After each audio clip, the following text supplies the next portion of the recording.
ये है उस्मान मरबंदी से सखी लाल शहबाज कलंदर का सफर।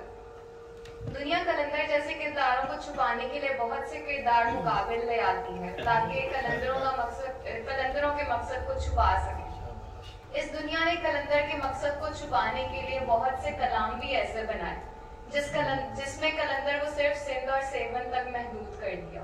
और मालूम नहीं कि सिर्फ इसी बात पर लोग दिखलावी वजह में कैसे और क्यों आ जाते हैं। हकीकी गीत तो वो होता है जो आपको इस दुनिया से मावरा करके कोनो मकान की हाजिरी लगवा दे। आज की परफॉर्मेंस में जो कलाम चुने गए हैं उसमें कलंदर के मकसद का राज है और इस मकसद का हकीकी एसेंस है। ये सारी जो बच्चे परफॉर्म करेंगे ये मेरा एक अपना विजन है। हो सकता है गलत भी हो, लेकिन मैं इसको जिस नजरिए से देखती हूँ मैंने उसी तरह से इनको तैयार करवाया। जो ये दुनिया छुपाती है हम वही जाहिर करने के लिए तो भेजे गए हैं। आज की परफॉर्मेंस 3 कलामों पर मुश्तमिल है। तलूहे सहर है शाम कलंदर, जिसमें तलूहे सहर से मुराद फजर का इस्तिआरा है जो इमाम हुसैन का है, और शाम के वक्त में वो इस्तिआरा है जब रूह को ठहराव और एक आशियाना और ठिकाना मिलता है। इमाम हुसैन का ज़हूर ही कलंदर का ठिकाना है। कलंदर लाल क्यों और कैसे हुआ ये दुनिया जान ना सकी कि कलंदर तख्लीके कुन का मौजज़ा है। तायरे कौनो मकान है जिसका रंग खुदा के नूरों ने पाक किया है। जो शहबाज तब बनता है जब खुदा के कुन कहने पर फ़याकून वालों के यहाँ परवाज कर जाए। जो शहबाज ओहद के मौके पर मोहम्मद के लहू से खुद के वजूद को लाल कर दे, और जो मोहम्मद के लहू से खुद के वजूद को लाल कर दे, फिर कैसे ना हो कि वो अपने पीर हैदर मुर्तजा के लहू से खुद को ना रंग ले। जो शहबाज हैबत के सरदार हसन के लहू से खुद को नहीं रंगता और बिल आखिर करबल का समाद देखकर हुसैन के लहू में गोता लगाता है, लाल रेत पर कलाबाजियां खाता है, जब तक कलंदर के वजूद का रुआ रुआ हुसैनी से रंग नहीं जाता। अब कलंदर का अता पता हुसैन से ही है।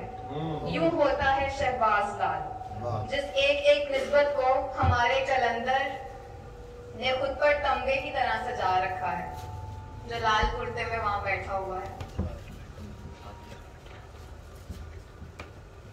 कलंदर सखी कैसे होता है?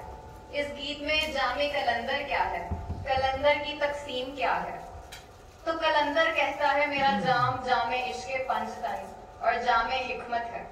कलंदर की तकसीम यही रिस्के करीम है जो दर हकीकत हिकमत मोहम्मद व आले मोहम्मद है।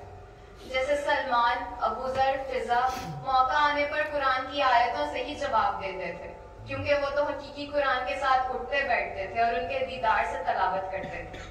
कलंदर भी इसी अंदाज को अपनाता है क्योंकि वो हकीकी कुरान के गिर्द महवे रक्स है। दूसरा कलाम है मीर रक्सम, रक्से बिस्मिल, जो दर हकीकत एक वज्द की कैफियत होती है, जिसमें कलंदर कहता है नमी दानम के आखिर चूं तमे दीदार मीर रक्सम, मगर नाजम बाए ज़ौके के पेशे यार मीर रक्सम। मुझे नहीं मालूम कि आखिर दीदार के वक्त में क्यों हूँ मीर रक्सम, लेकिन अपने इस ज़ौक पर नाजा हूँ कि यार के सामने हूँ मीर रक्सम। अगले मिसरे में हजरत इब्राहिम और हजरत इस्माइल की कुर्बानी का वाकया है।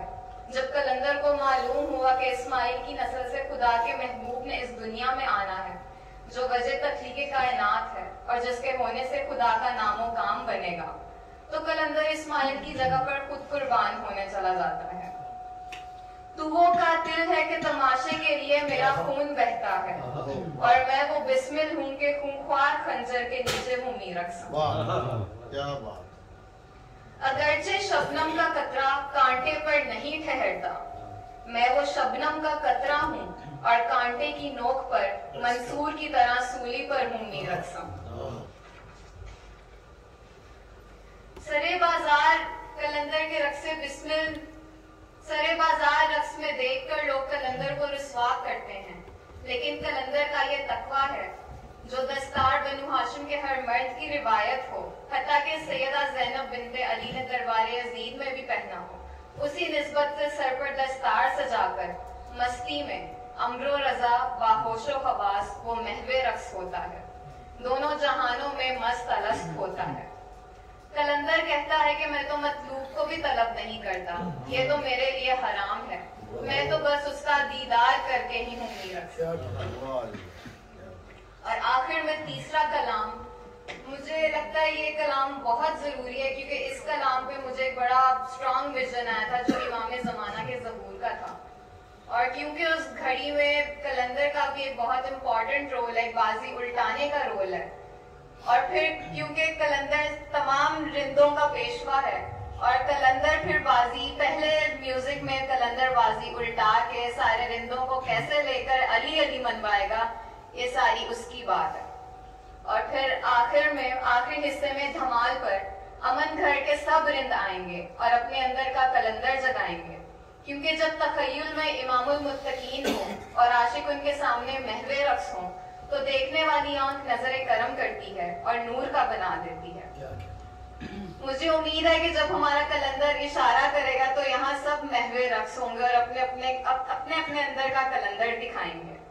आज हम दिखलाएंगे जो दुनिया धमाल और रक्स को हराम कहती है, वो कैसे मोमिन का तकवा और इबादत बनते हैं, क्योंकि अभी आखिरी वक्त में मोमिन का आखिरी धमाल तो बाकी है। क्या बात।